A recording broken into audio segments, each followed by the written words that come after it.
Студенттер силер тандап алдыңарбы же мугалимиңер тандадыбы? Ким менен жолугушууну? Силер өзүңөр тандадыңарбы? Жакшы. Анда мындай кылалы. Бизде канча убакыт бар? Бизде 20 мүнөт бар. 20 мүнөттө эмнени сүйлөшмөк элек? Жарым саат кылабыз. Анан силер жогорку бул имараттын дагы ичин саякат кылып көргүңөр келип атат да, туурабы? Анын баарын жасашат, балдар, жигиттер, кыздар. Ошондуктан чу дегенде эле сөздү сиздерге берейин мен. Кандай сурооңор болсо бергиле. Мен ошо суроолорго жооп берейин. Жакшы болобу, туура болобу ошол? Бере бергиле сурооңор болсо. Бирде суроо. Кечки убакытты туура пайдаланбай.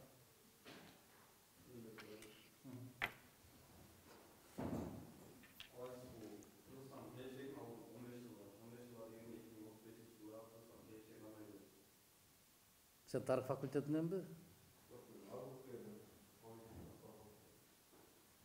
Ал могу жерде отурган сиздерден көз каранды. Ал баарыбыздан көз каранды.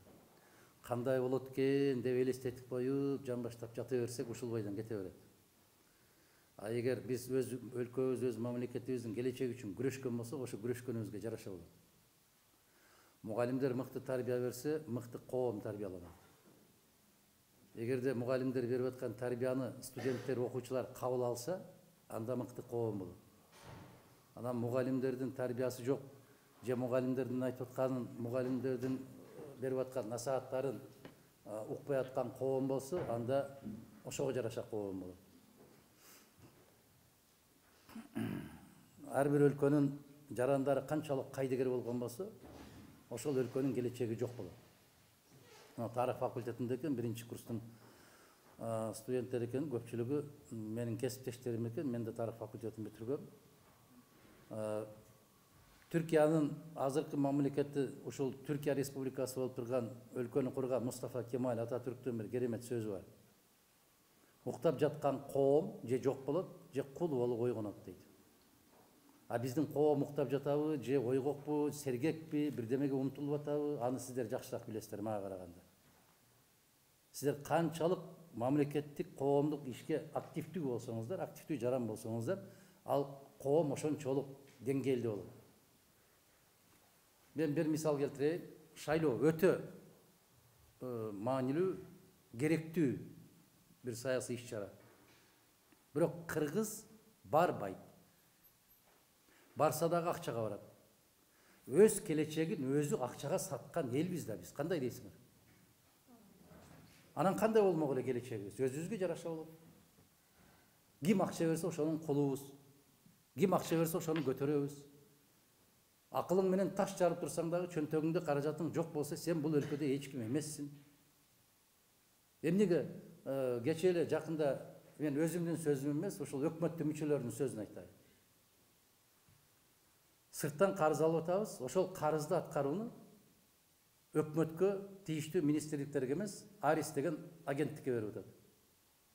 Мен суроо берип атам. Эмне үчүн ошондой кылып атасыңар десем, ал жактагы иштегендердин башы жакшы иштейт дейт. Демек, бул деген сөз өкмөттөгү министрлердин, орун басарлардын, адистердин аларга башы жетпейт деген сөз. Туурабы? А эмнеге ошондой болуп калып атат? Себеп бүтүндөй тааныш, билиш, куда сөөк, тууган урук деген түшүнүктөр менен кызматка алып атат. А таланттуу, мыкты, бардык нерсени өздөштүрө алган жигиттер менен кыздар сыртта калып атат. Эгерде биз ушул саясатты жүргүзө берсек, анда 15 жыл эмес, 15 айдан кийинки абалыбыз мышык ыйлай турган деңгээлде болот. Азыр деле ошондой абалдабыз. Биз кече бир эл аралык уюм менен биздин фракция бүтүн Кыргызстан мындай өткөрдүк, жолугушуу өткөрдүк. Биз талап кылдык эле, сунуш кылдык эле. Биздин бүтүн Кыргызстан фракциясы үчүн эң маанилүү маселе бүгүнкү күндө билим берүү. Билим берүү. Билимдүү коом гана келечегин кура алат. А биз билимдүүбүзбү бүгүн? Жок. Жок, жигиттер, кыздар, жок. Мен 1000 жолу кайра кайталап айтам, жок. Себеби окубайсыңар силер. Окуудан качасыңар. Экзаменди эптеп септеп эле өткөрүп атасыңар. Эптеп септеп ушундай кылып атаңар берип жиберген, апаңар берип жиберген белек бечкектер менен эптеп экзамен тапшырып атасыңар. Барыңар деп айтпайм. Бирок 90% ошондой. Калп десеңер анда мени жаман көргүлө. Чындык ушул. Анан келечекте кандай болосуңар силер? Кандай адис болуп чоңоесуңар? Мына ошол эл аралык уюмдун, кадыр барктуу уюмдун иликтөөсү боюнча 200 канча деди кече жанагы билим берүүнүн деңгээли боюнча 160 өлкөнү иликтеп чыгышыптыр. Биз 165 орунду алып турабыз. Эң төмөнкүдөн дагы төмөн экенбиз. Эң акыркы деңгээлде экенбиз. Биз көкүрөгүбүздү кагып кыйкыра беребиз. Кылым карыткан элбиз, маданиятыбыз тигиндей, анан катылганын катыгын беребиз. Бүтүндөй куру кыйкырык, ач кыйкырык, жалган сезим. Бул алар иликтеп чыгышкан, ар кандай позициялар менен иликтеп чыккан. Бул жогорку билим берүү деңгээлибиз кандай болуп атат? Мектептеги билим берүү деңгээлибиз эң төмөнкүнүн төмөнкүсү болуп атат. Себеп мугалимдердин өздөрү даяр эмес билим бергенге. Бала бакчадан башталат тарбия. Бизде Кыргызстанда 100 баланын 32си гана барат экен бала бакчага. Калгандардын мүмкүнчүлүгү жок. Демек 68 бала барбайт. Мектепке тартылбаган жаштардын саны боюнча да Кыргызстан эң алдыңкы орунда экен, мектепке барбай калган балдар боюнча. Анан атын ким балам? Я. Нургелди. Нургелди. Ушундай коом менен 15 жылдан кийин абалыбыз кандай болушу мүмкүн? Элестеткиле. Азыр технологиянын, маалыматтын заманы. Билимсиз, илимсиздер көчө шыпырып, тамак ичкен жерлерде идиш жууп, пол жууп, шыпырынды шыпырып гана жүргөнгө татыктуу болуп калат, башка нерсеге татыксыз болуп калат. Анда кандай болуп калабыз биз? Ким болобуз? Кандай деп элестетесиңер? Эми ар бириңиздердин өзүңүздөрдүн мүмкүнчүлүгүңүздөргө карап элестеткиле. 15 жылдан кийин ушул жол менен барсак, биз кандай өлкөдө болушубуз мүмкүн деген мындай сүрөттү элестетип көрөсүздөр. Туурабы? Суроо. Бере бер.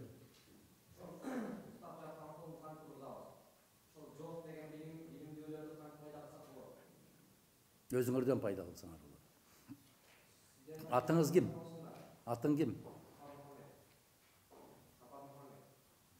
Сапар Мухаммед. Ар ким өзүнөн көз каранды. Кече дагы бир ушул билим берүү жаатындагы бир адис сүйлөдү. Ал менин сөзүмдү 100% колдоду. Себеп мен дайым жаштар менен студенттер менен жолукканда ушул сөздү айтам. Ким кайсыл жерде окуганы маанилүү эмес, ким кандай билим алганы маанилүү. Мына өткөндө студенттер менен жолукканда бир айга жете элек.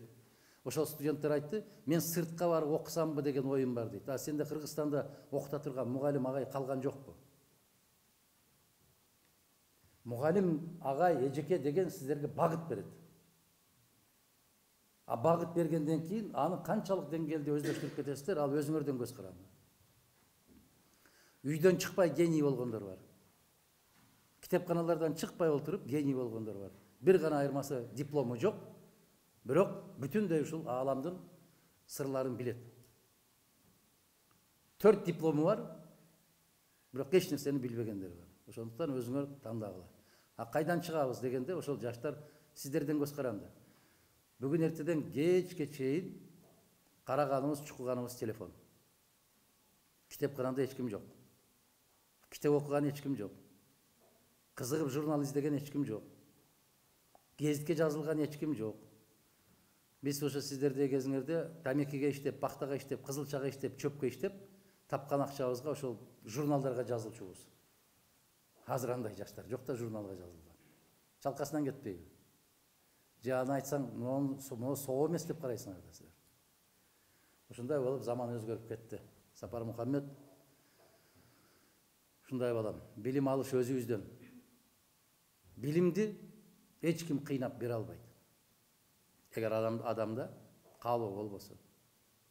Бул баягы суу сиңе турган жери бар, сиңбей агып кете турган жери бар.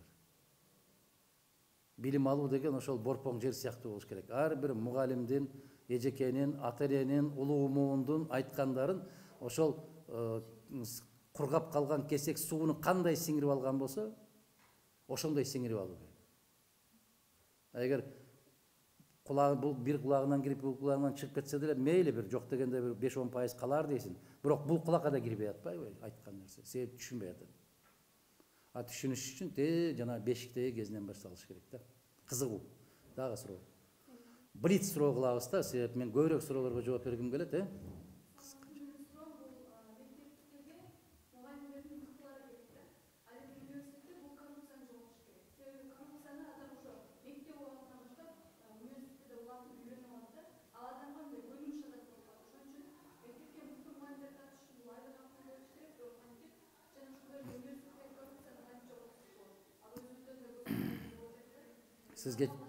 Сизге чейин биздин жолугушууну көргөн окшойсуз, сөзмө сөз кайталадыңыз ошондо. Ошол жерде жооптор айтылды. Биринчи кезекте мугалимдин макамы жөнүндө карап чыгыш керек. Анан экинчиден мен бир 15-20 жылдан бери айтып келатам, 7 гана жогорку окуу жайды калтырып, мамлекеттик кылып, калгандарын баарын айдаш керек. Мына ошонун ичинде Кыргызстанда 7 миллион калкка бир 3 педагогикалык окуу жай керек. Дал ошол мугалимдерди даярдоочу. Мугалим бул жөнөкөй эле бир адис эмес. Мугалим деген бул ата энелик мээрим. Мугалим деген бул устаттык бир шык. Мугалим деген, эгер билсеңиздер, түшүнсөңүздөр, көпчүлүк ойлойт да, мыкты экономика өлкөнү сактап калат деп. Жок, мыкты мугалим болмоюнча ал өлкөнү эч ким сактап кала албайт.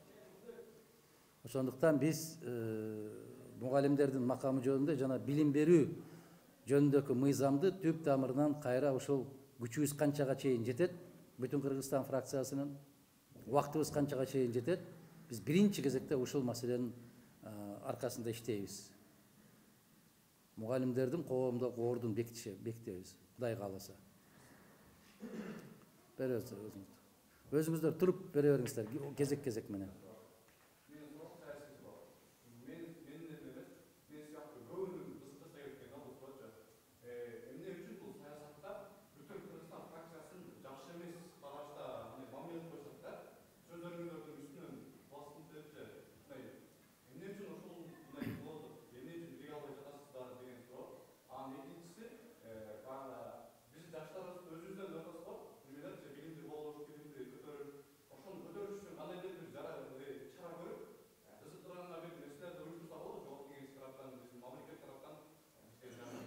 Жарайт. Экинчисинен баштайт. Ар бир мектепте окуганда бир 30дай окуучу окуйсуңар. Анын бир 15 жигиттер, 15 кыздар, же кыздар көбүрөөк болот.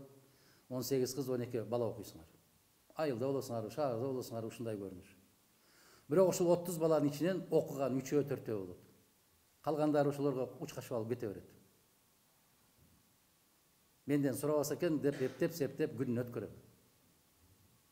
Агайыңар менен эжекеңер журналды караганда көпчүлүгүңөр партанын ичине кирип кеткендей болосуңар да, мени көрбөй калса экен дегенде. Ал мугалимге керек эмес, силердин билимиңер. Ал силерге керек.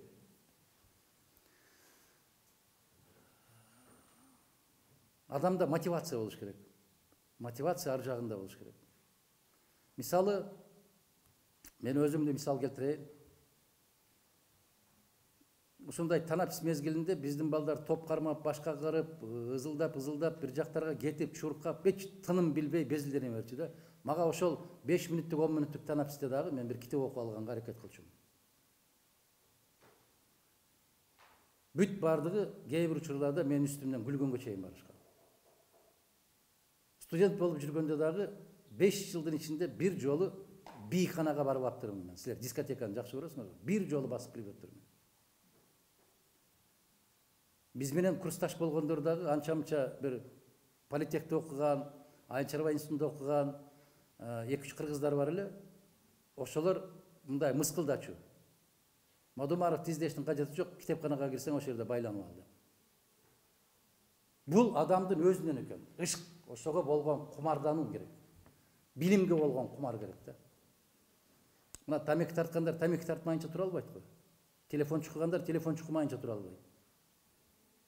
Ошол сыяктуу эле китепке болгон кумар болуш керек. Илимге болгон кумар болуш керек. Ансыз эч нерсеге жетишибиз кыйын.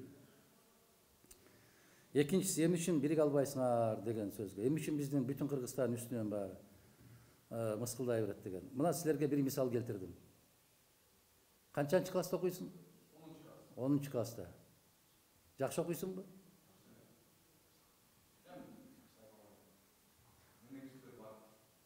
Ошо күчтүүлөрдү жакшы көрөсүңбү? Көчүрүш үчүн болсо керек дос. Өзү негизи адамзатта өзүнүн күчтүүлөрдү жакшы көрбөйт. А кыргызда айрыкча. Өтө жакшы эмес болот. Сен маданияттуу болсоң, сен илимдүү, сен билимдүү болсоң, классташтарың сенин үстүңнөн күлүп турат. Чекелетип турат мына. Жакшы көрбөйт. Мына шаарда ошондой болуп окуган балдардын баардыгына ботаник дешип түрткүлөшөт да. Айылда билбейм, эмне дейт, силерде билбейм. Ошондой дейт да, көрдүңөрбү? Сен да келечектеги депутат экенсиң. Биринчи макул болбойсуң да, анан айткандан кийин макул болуп добуш берет. Бизди бүтүн Кыргызстанды ошон үчүн көбү жактырбайт. Бир акылман айтат да, сиз көп адамдарга таң каласыз да, капа боло бересиз. Мен аларга эч жамандык кылган жокмун го, эмне үчүн мени жаман көрөт деп кыйналасыз дейт. Сиз жаңылышасыз дейт. Сиз аларга окшош эмессиз, ошон үчүн алар сизди жакшы көрбөйт дейт. Түшүндүңүзбү? Эгер сен көпчүлүккө окшобосоң, сен бөтөнсүң да. Көпчүлүк менен бирге болуш керек дейт. А көпчүлүк билесиңер кандай экендигин, кандай жол менен келгендиктерин. Ошондуктан бүтүн Кыргызстан өзгөчө мындай бир биз маданиятты, биз илим билимди, биз мыйзамдуулукту эң бир жогору койгон, туу туткан фракция партиябыз. Калган партияларга тил тийгизгим келбейт, аман эсен эле болсун, башка сөзүм жок. Бирок ошолор партия экенинде дагы менин күмөнүм бар. Себеп кече гана таанышышты, кече биригишти. Көпчүлүк ушул залга келгенде бири-бири менен кучакташып таанышты. Ушул партия болобу? Андай болбойт, жигиттер. Адамда эң бир мыкты касиеттердин, сапаттардын бири бул туруктуулук. Биз 2010 жылдан бери парламенттик шайлоолорго катыштык, баарында жеңишке жетиштик. Бирок биз башкаларга окшобогондугу үчүн ушул жогорку кеңешке киргизбей жүрдү. Бизди мүмкүн оңолоор, түздөлөр дегендей болуп. Биз жеңдик туруктуулук менен, сабырдуулук менен, кылдай кыйшайбай өзүбүздүн принциптерди сатпай келдик. Ошондой дагы суроо. Саламатсызбы агай? Мамлекетке салым коштум деп ойлойсузбу? Эгерде коштум десеңиз канчалык деңгээлде? Кызым, аларды айтыш өтө оор да. Себеп Мадумаровдун ошончо мыйзамдары бар. Жеке өзүм жазган мыйзамдары. Мына ошолор менен силер деле чоңойдуңар. Силер деле ошонун жакшы эмесин көрүп калдыңар. Мен эгерде силердин араңардан, окуучулардын арасынан мүмкүн ал кезде төрөлө элек болсоңуздар керек, көпчүлүгүңүздөр. Мына ошол билим берүү жаатында, мына ошол 1-класстан 4-класска чейинки ысык тамак деген, мугалимдерди жанагы мектептерге акча жыйноону токтотуу деген маселе. Сиздер ата энеңиздер, айрыкча айылдан келгендер, мына ошолордун ар биринин башында 12 салык бар эле, ошол салыктардын баарын жоюп бир салык кылган, жер салыгы жана социалдык төлөм деген мыйзам. Анан ошол айылдагы кедей кембагалдар жер ала албай ижарага, жалаң чоңдор алып алып, аны суп ижарага берип койгондордун баарын токтотуу жөнүндөгү мыйзам. Эгерде ушул 7 миллион калктын ишинен жок дегенде 7 кишиге менин мыйзамым пайдам тийген болсо, мен бул өлкөмө кичине салым коштум деп ойлойм. Токтоосуз түрдө чындыкты кандай болсо дагы айтып отурган болсоң дагы, бул дагы ошо өзүң элиңе кошкон салымың. Себеп чындыкты айтуу бүгүнкү оор кырдаалда, мындан дагы оор күндөр болуп калышы мүмкүн, Аллах сактаган болсун. Чындыкты айтуунун өзү жихад сыяктуу. Себеп жалаң айланаңдагылар сага каршы болуп турганда, сен акыйкатты, чындыкты айтып туруштун өзү бул оор маселе. Ошон үчүн могу жигит балам айткандай, эмне үчүн башкалар алар көп да. Биз 6 депутатпыз. Алар көп. Басынтып тургандыгы мына ушундан улам. Чындык дайым алсыз болот кезинде, убагында. А убакыт келет, мезгил өтөт, баары бир чындык жеңет. Жеңилип көргөн эмес. Ошондуктан мен канчалык деңгээлде салым коштум, аны келечектеги тарыхчылар силер изилдейсиңер. Силер баа бересиңер. Мен өзүм момундай салым коштум деп айтсам туура эмес болуп калат. Кудайга шүгүр, салымыбыз бар деп ойлойбуз, из калтырабыз деп. Келиңиз. Саламатсыз.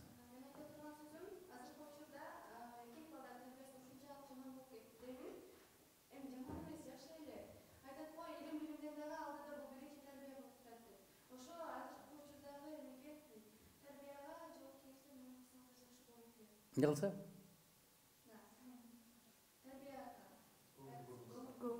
Жогорку кеңеш тарбиялай беле.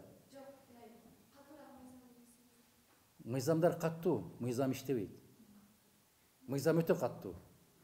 Бирок иштебейт. Силерге деле ата-энеңер баарыңарга жакшы болгула дейт, жакшы болбойсуңар да. Ошол сыяктуу эле мыйзамдар жакшы, мыйзамда кеп жок, шек жок. Бирок ошол мыйзам иштебейт. Балдардын тарбиясы жаман болуп кетти дегениңерге биздин улуттубузда бир каттуу макал бар да. Айтсам туура түшүнөсүңөр бекен? Себеп дагы бир акылман айтыптыр да. Бүгүнкү коомдун кайгысы ушунда турат дейт. Акылдуулар сүйлөгөндө, акылсыздар түшүнгөндөй кылып сүйлөш керек дейт. Эгер акылсыздар түшүнбөй калса дейт, бул акылдуунун кайгысы дейт. Анын маселеси дейт. Это проблема умных дейт. Если не понимает.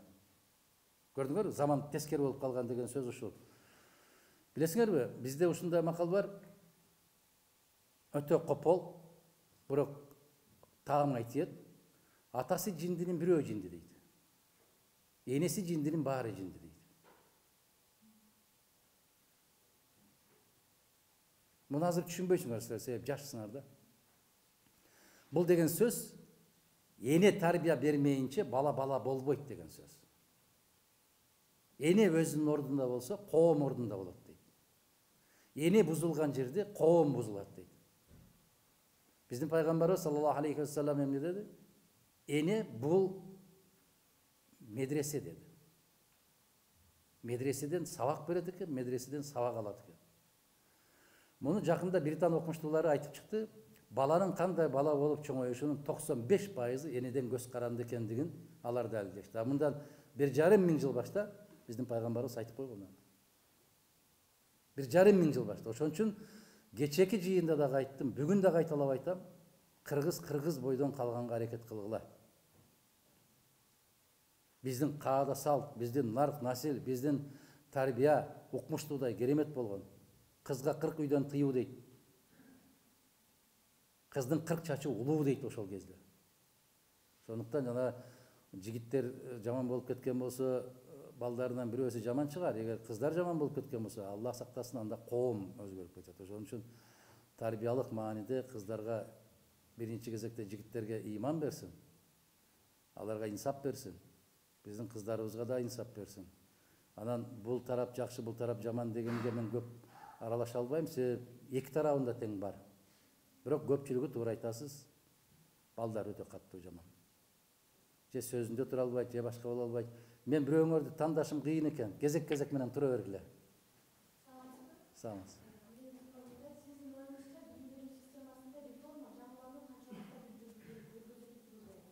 Реформа деген сөздү мен колдонгум келбейт. Түшүнгөнү да түшүнбөгөнү да азыр реформа дей берет. Реформа деген бул бар нерсени жоготуу деген сөз, кулатуу деген сөз. Реформанын кесепетинен ушинтип отурабыз. Биз формасын издейличи, биринчи кезекте формасын, андан кийин ичиндеги маңызын карайлы.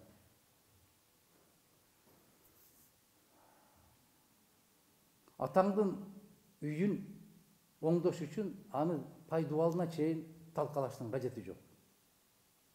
Мүмкүн шыбагын жаңылап койсоң, керемет үй болуп туруп калышы мүмкүн дагы 10-15 жыл. А биздики түйүнөн оодарып салат да, ысык көл гостиницасына окшотуп. Анан курам дейт ордуна. Бул жакшы эмес. Эгер ашып ташып аткан болсо, каражатың куюлуп, төгүлүп, кайда иштетериңди билбей атсаң, жер көп экен, куруп кой ошол жерге. Ал тура берсин. Болгондо дагы ал тарыхый баалуулуктарга кирип калган имарат. Ошон үчүн реформа деген сөздү мен жакшы колдонбойм, кыздар, балдар. Мен көп сүйлөбөйм, көп талап кылбайм реформа деген сөздү. Бул мода болуп калды азыр. Билим берүү жаатында биз кайрадан эле талкаланган нерсени кайра курушубуз керек. Союздук системадагы билим берүү системасына киришибиз керек. Мына сиздер айтып атасыздарбы азыр коом жөнүндө, келечек жөнүндө деп. Биз 10-15 жылдан кийин кыргыз бойдон калабызбы, калбайбызбы? Мен ошого бираз кыйналам. Ойлоном. Себеп биздин кыздарыбыз эч качан эркектерден талашып шым кийген эмес. Биздин кыздарыбыз эч качан эркектердей кылып чачын кыркып алып жүргөн эмес. Жигиттер көбүрөөк учурда бизди сыйлабай атат дейсиздер, мүмкүн. Баягы гендер деген сөздү көп киргизет го кыргыз. Тең укуктуулук дегенди. Ошону талашып уламдан улам талашып аткан үчүн аял затын көрбөй аткандыр балдар. Назик, жибектей созулган, керемет. 10 сөз айтсаң бир сөз менен жооп берген кыздарды таппай аткандыр ушул жигиттер. Мүмкүн. Тескерисинче бир сөз айтсаң 5 сөз менен жооп берген кыздарды көргөндөн кийин качып аткандыр. Аллахтын өзү сактасын деп. Ошол бардыгы коомдон көз каранды да, кыздар. Биз ошондой кылып тарбиялашыбыз керек. Ошого барышыбыз керек. Биз башка улуттун, башка мамлекеттин маданиятын алып алып, аны туурабашыбыз керек. Ага кетпешибиз керек. Мисалы, могу жерде мен көрүп атам, жолук оронгон кыздарды көрүп атам, калпакты чечпеген жигиттерди көрүп атам. Бул мүмкүн, жакшы. Бул формасы. А ичи эмне экен бир Кудай билет. Маңызы кандай экен Кудай билет. Биздин улутту карап көрсөңүздөр, жаш кыздарды кандай кийинткен ата бабаларыбыз, секелек кыздарды кандай кийинткен ата энелерибиз. Карап көрүңүздөр, чачтарын кандай өргөн. Ошону менен коомдогу ошол кыздын ордун белгилеп коюшкан. Ал анын паспорту болгон, сырткы кийими. Өрүлгөн чачы, башындагы такыясы. Ошол паспорт болгон. Бойго жетип калган, күйөөгө чыга элек кыздар өзүнчө кийинишкен, күйөөгө чыккан жаш келиндер өзүнчө кийинишкен, анан орто жаш апалар өзүнчө кийинишкен. А биз ушулордун баарын тээп, реформа дедик дагы, тээп, ыргытып салдык дагы, өрттөп. Же немистин кийими экенин билбейсиң, же користики экенин билбейсиң, же арабтыкы экенин билбейсиң, же кимдики экенин билбейсиң да. Кыргыздыкы болбосо эле бүттү да, ушул мода болуп калды да. Кандай дейсиңер? Каттуураак тийип алдым окшойт. Мен ушун үчүн жаман көрөт да жигит. Атың ким эле? Марсель. Ушундай сүйлөгөнүм үчүн жактырбайт да мени дагы. Анан суроо. Мен сизден субъективдүү оюңузду билгим келип турат. Эгемен мамлекеттин өнүгүүсүндө солчулдардын ролу канчалык деңгээлде эмне маанилүү деп эсептейсиз? Жаратылышта карышкырдардын ролу кандай? Терс. Кандай терс? Жырткыч катары, бүлдүргүч катары. Жырткыч, бүлдүргүч катары деп Европадан бүтүндөй карышкыларды терип салган. Натыйжада бүтүндөй жаныбарлардын баары өлүп жок болгон. Эмнеге? Баракелде. Тазалагыч болот. Оорукчандарды, картайып калган пайдасы жокторду, тукумулай албай тургандарды алып турган, тазалап турган. Күчтүүлөрүн сактап турган жаратылышта. Ошон үчүн солчулдар карышкырдын ролун аткарыш керек. Иштей албаган министрлерди жоготуш керек. Сабатсыз жетекчилердин бүт баарына бетине айтып туруш керек ушундай. Ошондуктан солчулсуз эч качан теңдик болбойт. Таразанын эмне үчүн оң жагы бар, сол жагы бар. Экөөнү тегиз кармап туруш үчүн. Куржун бир көздүү болбойт. Куржундун эки көзү бар. Эгерде бүтүндөй тамак ашты бир көзүнө толтуруп алып кетип барткан болсоң, бир жерден оодарыласың. Басмайылың канчалык бекем болбосун. Ошон үчүн куржундун эки көзүн тегиз толтурат.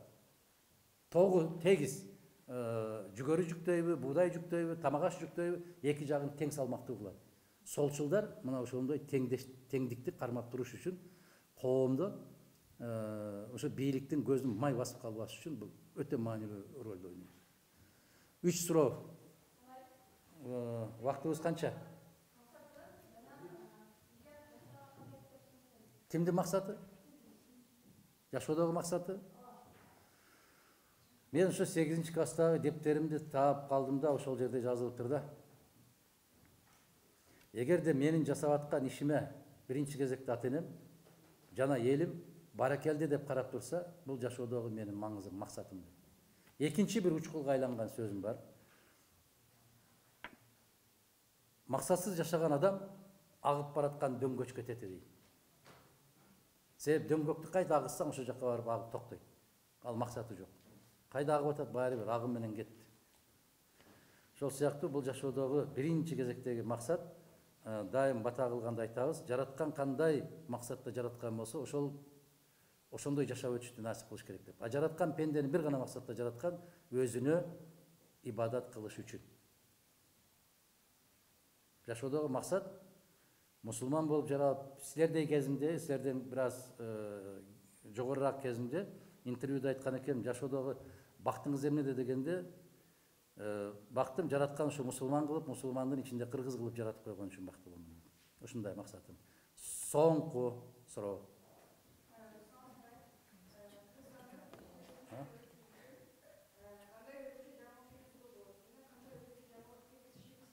Эмнеге?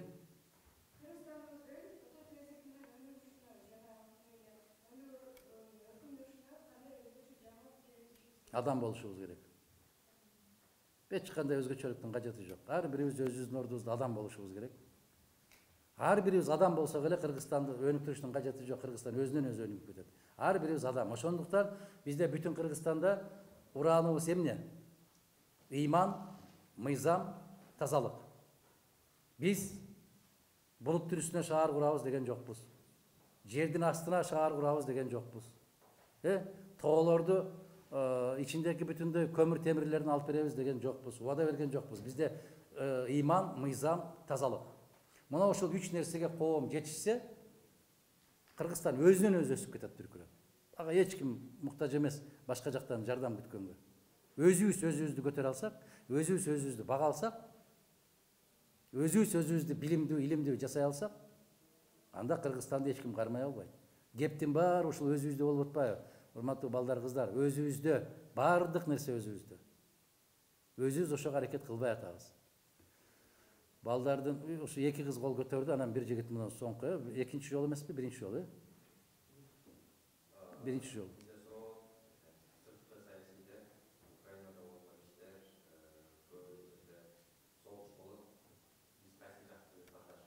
Биз кыргыз жакты тандашыбыз керек.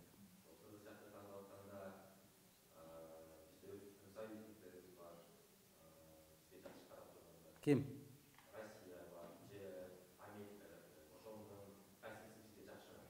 Америка бизге жакшы карап турабы?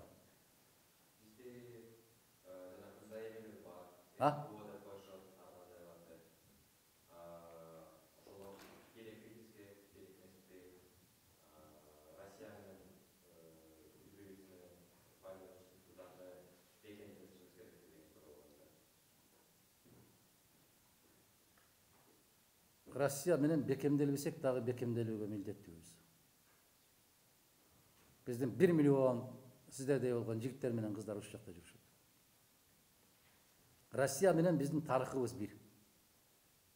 Биздин тагдырыбыз да бир. Ар жака ойноктой бербестен туруктуу позицияда болушубуз керек. Баягы бүт пайдалуу макалдар копол да, айтайын десем билбей каласыңар. Көп баскан бир неме басат дейт да. Көп баспаш керек да, чуркай бербеш керек ар жака. Туруктуу бир жерде болуп, өнөктөш болуш керек. Менин позициям ушундай. Мен муну ачык айтып келем, нечен жылдардан бери. Ошол арттагы 2 кыз ошол менен бүттүк.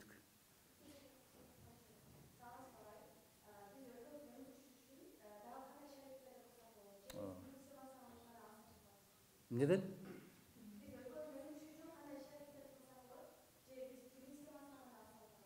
Билимсиз адам эч качан өспөйт. Билимсиздиктен аксап атабыз, бул бир. Маданиятсыздыктан аксап атабыз. 2. Жөндөмсүздүк деген кандай десем бери. Жөндөмсүздүк деген ой жүгүртүп көргүлөчү балдар, кыздар.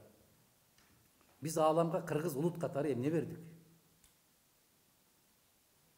Машина бердикпи, учак бердикпи, телефон бердикпи, телевизор бердикпи, же бир жаңы технология бердикпи, же бир адам ушунчалык бир таң кала тургандай илимий ачылыш жасадыкпы? Эмне бердик биз ааламга?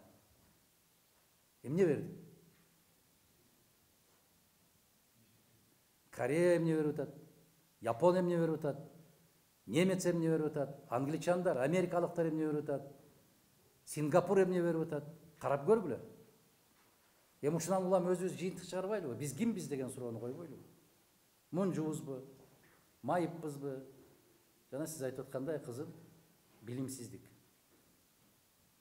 Ошо билимсиздиктен биз көп алдына жыла албай атабыз.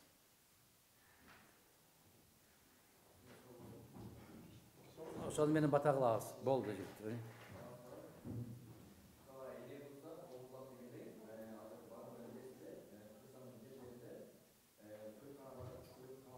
Эмне бар? Жетек.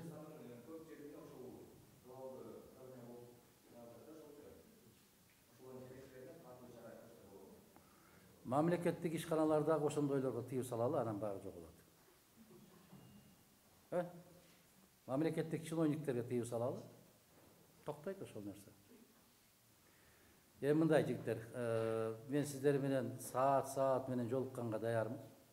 Баарыңардын суроо жок дегенге чейин сүйлөшкөнгө даярмын. Бизде сессия жүрүп атат, көрүп атасыздар. Биз мындай барымтада калган адаммын да мен. Азыр ошол жүрүп атат дагы маанилүү маселе каралып аткан болсо, Мадумаров кайда жүрөт? Эмне көрүнбөйт? Үнү чыкпайт го деген акылдуулар жазып аткан болсо керек. Кээ бир коллегаларыбыз бар, айлап келбесе деле эч ким издебейт. Мадумаров 5 мүнөткө чыгып кетсе, айгай башталат. Кайда депчи. Ошондуктан аларды да кыжалат кылбай, каякта экен деп кайра кыйкырта бербестен жумуш ордубузга баралы. Кийин каалооңар болгон болсо, тарых факультети айрыкча агай, эртерээк кабар берип койсоңуздар, мен сиздер менен ар кандай форматта жолугушуп сүйлөшкөнгө даярмын. Ишиңерге ийгилик болсун, окууңарда дайым жакшылыктар болсун. Ишенип коюңуздар. Мугалим үчүн окубайсыздар, ата-эне үчүн окубайсыздар. Окусаңыздар өзүңүздөр үчүн, үйрөнсөңүздөр өзүңүздөр үчүн, кыйналсаңыздар да өзүңүздөр үчүн кыйналасыздар. Эч качан мындай доомат кылбагыла, окуп атпаймынбы депчи. Окуп атсаңар өзүңөр үчүн окуп атасыңар. Ошону туура түшүнгүлө, умтулгула. Мен кече 2-3 күн башта Алматыда Казакстан мамлекеттик университетинен ушундай студенттери менен, окутуучулары менен, жетекчиликтери менен жолугушуп келдим. Ал жердеги шарттарды да көрүп келдик. Бир кененирээк болгон учурда сиздер менен сүйлөшсөк болот албайчы, агай. Жарайбы? Рахмат ага сизге да. Ийгилик болсун.